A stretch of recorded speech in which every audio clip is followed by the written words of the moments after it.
আজি বনাম আমলা চমনপ্ৰাচ। তাৰ কাৰণে মই ইয়াত লৈছো আমলখি, গুড় মিঠাই, গৰম মছলা, তুলসীৰ পাত, গোলাপ ফুলৰ পাহি, অপৰাজিতা ফুল, হালধি, আদা আছে, জিৰা, জলকুটি, নৰসিংহৰ পাত, দালচিনি, খিচমিচ, কাজু বাদাম, মৌ, ঘি, কেশৰ। ফুলক এতিয়া আৰম্ভ কৰোঁ।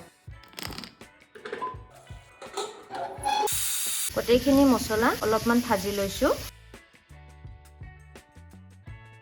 আমলখি বইল কৰা পানী যিখিনি আছে চেকি দি দিছো।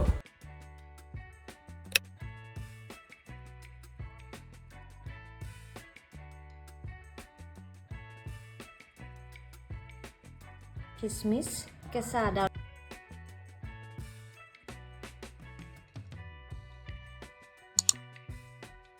দুই চামুচ ঘি দিছো।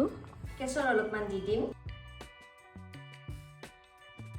ঠাণ্ডা হৈ গৈছে, এতিয়া ইয়াতে মৌ অলপমান দি দিলো।